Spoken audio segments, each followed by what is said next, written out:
Hi everyone, Ben Croft here from Armoury & Jones. I'm standing in the engine bay of a Riviera 5400 sport yacht, and today we're going to do some tips and tricks on the Volvo Penta D11 engine.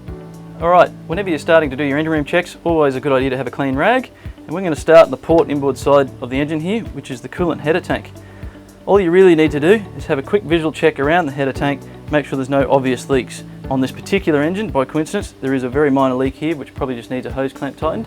But the main thing you need to do with a cold engine, be very cautious never to do this on a hot engine, is to undo the header tank lid, and you can either sight inside, or if it's a bit dark, you can stick your finger just in and you should be able to feel a little bit of coolant. That's the height we want. In an emergency, you can just top it up with a bit of clean fresh water, otherwise see your local Volvo agent to get some spare coolant. Moving on from the coolant, we move down, we can actually see a bit of corrosion here which probably needs to be treated. Always keep an eye out, especially any high carbon steel is very susceptible to getting a bit of salt on it and then corroding. It might be as simple as spraying a little bit of lanolin, or again, you need to get your Volvo technician to check it out. From there, there's actually a circuit breaker here for the secondary alternator. A little red flag pops out if it has tripped. All you need to do is push it back in. Further aft from there, we see the raw water pump. Again, doesn't normally need any work. Get your service technician to check it out.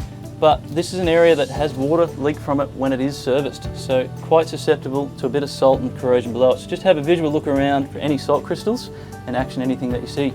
Alright, we're further aft on the engine now. Just behind the header tank you can see we've got an emergency stop button here and a couple of circuit breakers, which are just push buttons that to reset you just push them down. Further aft again we have the fuel filter. There is a little bleed nipple on top, and if you ever need to change this while you're out there, change the filter and then you undo the bleed nipple a little bit, unscrew the knob, and you can pull it up and then keep pushing it down and priming. You can't over prime, it'll just go firm once you've achieved pressure, and that way you can start the engine. At the stern end of the engine we have the oil filler cap, which you can just take off if you need to top up the oil.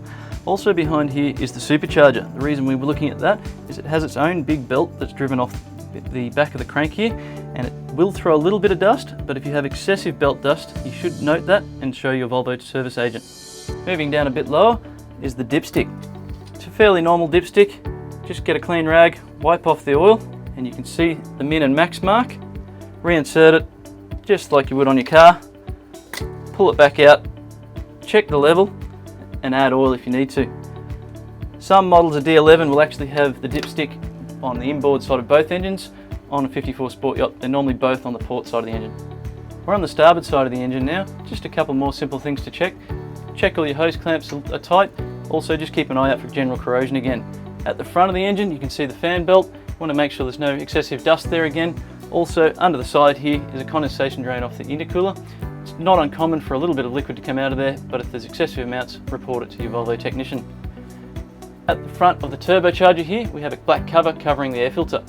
You can go to the extent of taking that cover off to inspect it, but it is actually quite easy to get a torch, have a look underneath, and you can see the paper element and see it's nice and clean. If there's a problem there, again, talk to your Volvo guys. The Volvo Penta D11 engine's proven to be very reliable and fuel efficient. If you've got any further questions, feel free to leave a comment and an Armoury & Jones member will get back to you soon.